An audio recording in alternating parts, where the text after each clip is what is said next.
नमस्कार दोस्तों, मैं Lalita Agrawal PSSM blessings audio team Kolkata से बोल रही हूँ। पिछले ऑडियो में हमने जाना कि आर्मेनियन चर्च के बिशप टॉरकोम जी को प्रिस्ट बनने का प्रस्ताव देते हैं। ऑडियो नंबर 97 में हम इसी घटना का विस्तार करते हैं। वह बताते हैं, मैंने इस प्रस्ताव के बारे में सोचा। धीरे धीरे मैं इस निष्कर्ष पर आया कि अगर मैं यह पोजीशन स्वीकार कर लेता हूँ तो मैं अमेरिकन चर्च में प्राचीन ज्ञान के प्रकाश को फैला सकता हूँ।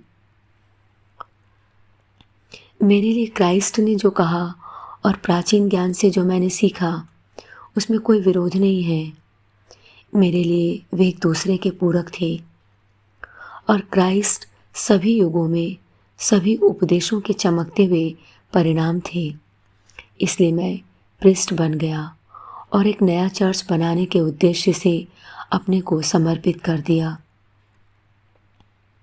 3 वर्ष बाद मुझे एक चर्च में एक छोटा सा ग्रुप बनाने का अवसर मिला ताकि दर्शन, शिक्षा, मनोविज्ञान, धर्म, प्रतीकवाद इत्यादि की चर्चा की जा सके।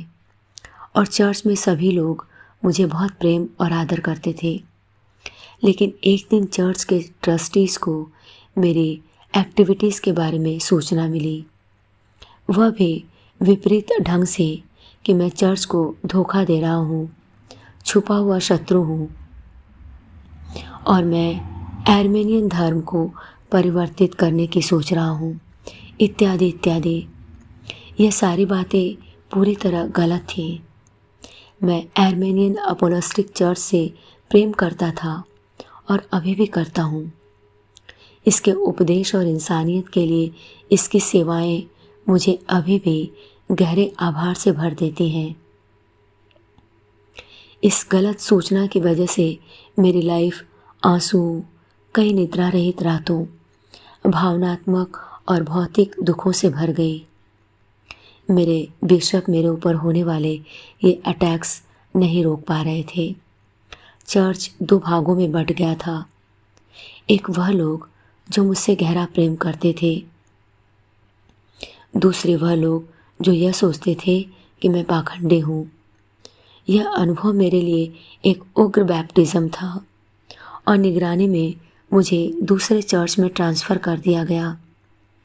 यह 1963 की बात है, जब एक दिन मैंने महसूस किया कि यह दिन अमेरिका में आत्मिक जगत बनाने का दिन है।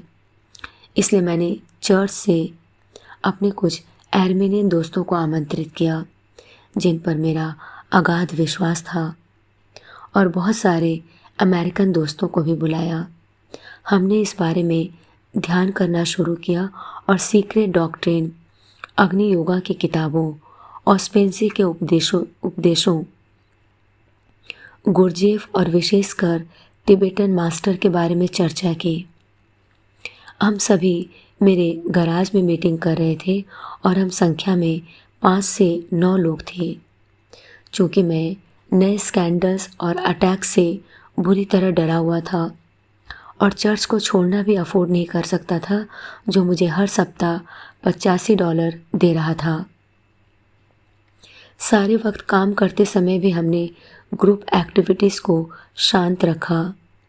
मेरे लेक्चर्स, राइटिंग्स और सरमन्स सभी कैलिफोर्नियन आर्मेनियन चर्च द्वारा बहुत प्रशंसित होते थे। इन कुछ लोगों के साथ हमने इस काम को 1968 तक जारी रखा, जो बाद में पहले की तरह नहीं रहे। 1968 में मैंने निश्चय किया कि मैं इस डर और संदेह के साथ चर्च में काम नहीं कर सकता। ऐसा नहीं हो पा रहा था कि इस बीच मैं अपना स्वतंत्र आत्मिक जगत का सपना भी साकार कर लूं। स्वतंत्र आत्माओं का ग्रुप जो पूरी पृथ्वी पर सभी लोगों के लिए, सभी लोगों की चेतना के उत्थान और सेवा के लिए एक साथ आ सकें। इसलिए मैंने अपने ऑफिस से इस्तीफ़ा दे दिया।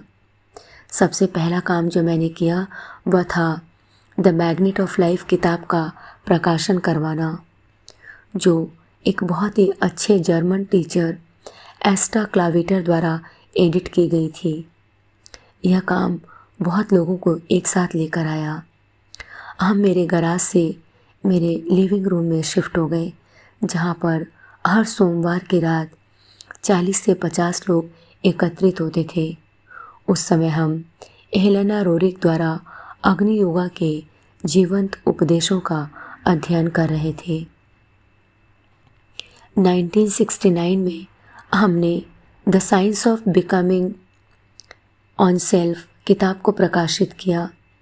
हमारा लिविंग रूम हमारे गैदरिंग्स के लिए बहुत छोटा होता गया, इसलिए हमने वहाँ की एक दीवार को हटा दिया ताकि 70 से 100 लोगों को अकोमोडेट किया जा सके।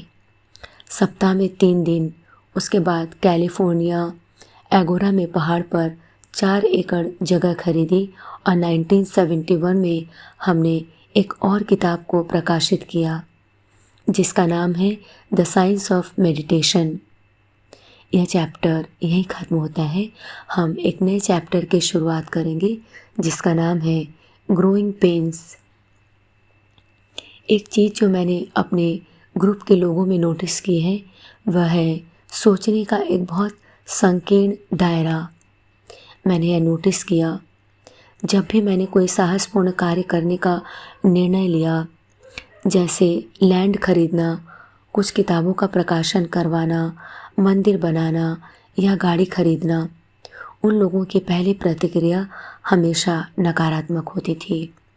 जैसे कि वह कहते, लैंड खरीदने की क्या ज़रूरत है, हम लोग किसी बैंक में ऑफिस रेंट पर ले सकते हैं या हम अपनी मीटिंग्स किसी पब्लिक एरिया में भी कर सकते हैं। निर्माण करने की क्या ज़रूरत है, तुम पे कैसे करोगे इसके लिए, इससे तुम्हारा कोई परसेंटेज नहीं रहेगा। किताब प्रकाशित करके क्या होगा, कौन खरीदेगा, किताबों को रखोगे कहाँ, अगर इन्हें सेल नहीं कर पाए तो क्या होगा। जब हम एगोरा में निर्माण कर रहे थे, गैस के प्राइस $35 से बढ़कर $1.20 हो गए थे। इसलिए लोगों को आश्चर्य हुआ कि इतनी दूर ड्राइव करके कौन जाएगा। हमने 1963 में क्लासेस शुरू की। मेरे पास ले जाने के लिए एक पुरानी कार थी। 1975 तक, जब तक कि मेरी कार रास्तों पर कई बार रुक नहीं जाती थी, वह भी बिना किसी इंश्योरेंस के, बिना किसी ऑटो क्लब के, मैंने पुरानी वॉल्वो खरीदनी शुरू कर दी और उन्हें रिपेयर करके उन्हें बेचना शुरू किया ताकि मैं एक अच्छी कार खरीद सकूं। जब भी मैंने नई कार खरीदनी चाहिए, मेरे आसपास के लोग कहते, तुम्हें अपने ऊपर पैसे बर्बाद करने की ज़रूरत नहीं है। आज के लिए इतना ही।